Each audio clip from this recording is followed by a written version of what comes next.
Hello, my name is Evan Fiorito, and this is my romantic composer research project. Alright, we're going to play a game now. It's called Guess That Composer. I'm going to give you 3 hints. Everybody gets 1 guess. And then I'm going to go to the next slide because I can't get a response in this video, but you can play along at home. So we got a portrait.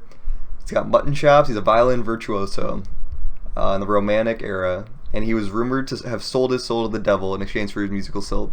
That was a rumor that was never proven true, that he did anything like that. But it's interesting to say the least that he was that skilled, that a very kind of Catholic area that he was born in. That's another hint.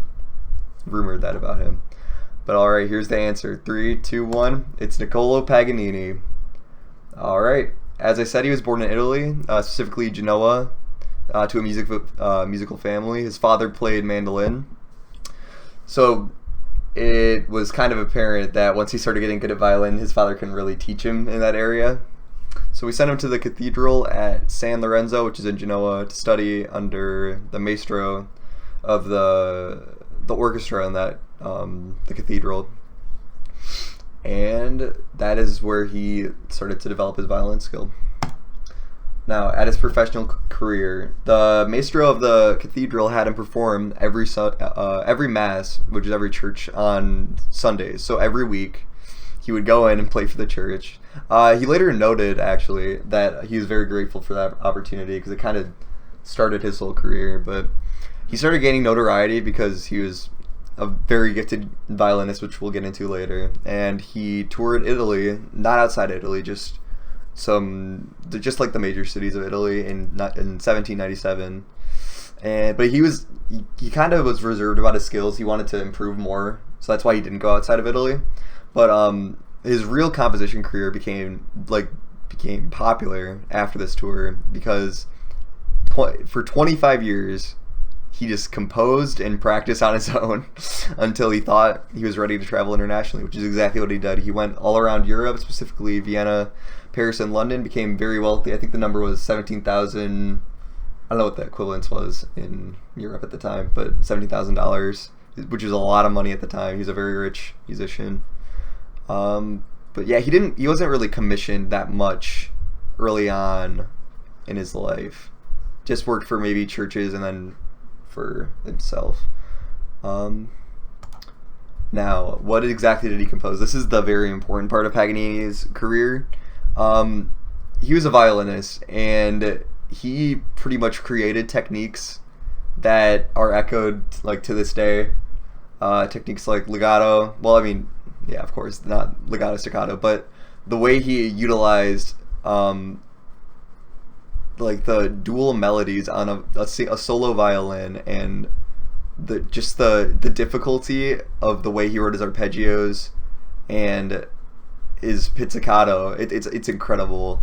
I have a good example of this later in the presentation, but yeah. So the 24 Caprices is a piece that really it's pretty much a showcase. It's like a study, but it's a showcase of the techniques that he pretty much mastered and wrote about. So this piece was influential for composers for hundreds of years afterwards, such as Liszt. Liszt was a very big Paganini.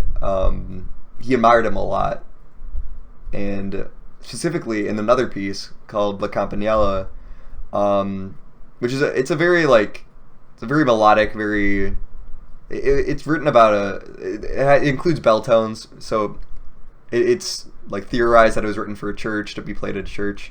But Liszt, he replicated that song and pretty much Liszt stated that he wanted to do what Paganini did with the violin for piano, and he was deeply influenced. So that just shows how Paganini's technique is kind of universal, and not just to violin, not just to composition, but to the whole music, just the evolution of music during this time. It's incredible.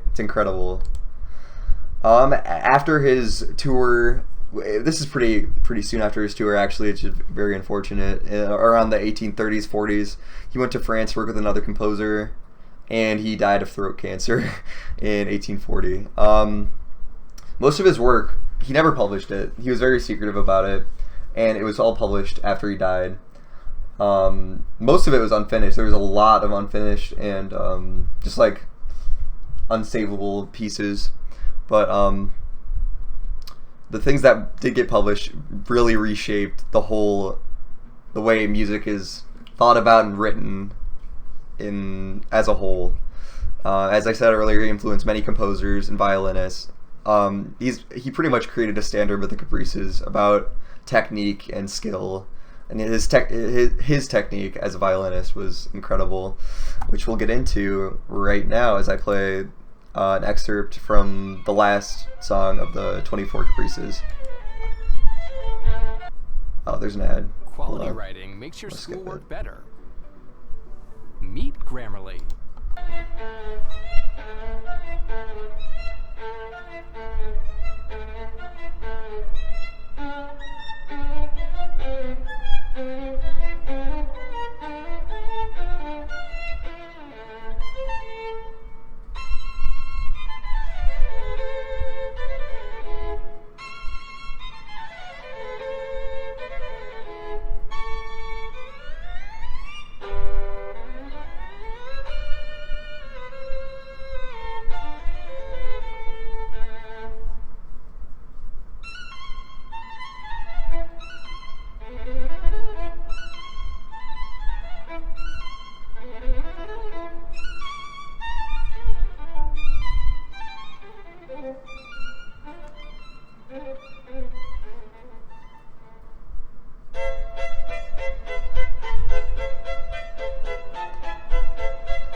So as you could probably hear, the techniques he implemented in these, specifically the later ones, because it sort of starts out slower than that, but very fast arpeggios, very fast double stops with fifths and octaves on the violin, which is very difficult, and just a lot of very fast, very hard techniques that are hard to replicate to this day.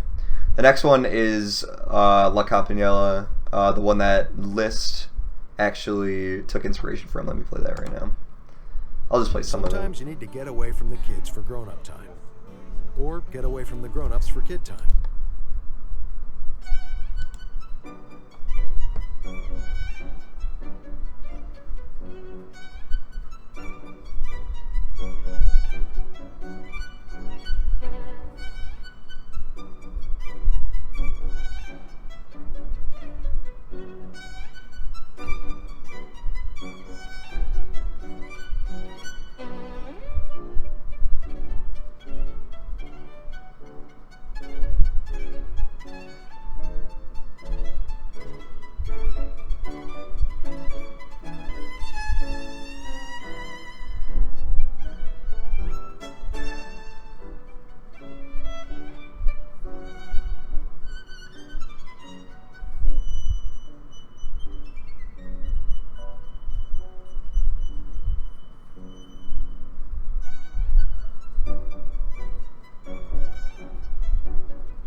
as you can see in that one, a lot of very melodic, kind of reminiscent of church songs that would be played during this time. A lot of very quick trills, which weren't very popular in this time. Another technique that he popularized. It's just a very revolutionary way to play music, and that's why he gained so much notoriety during his time and created so much influence.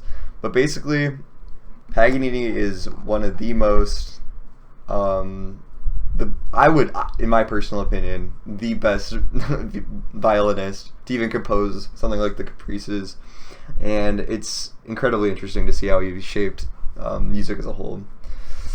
Yeah.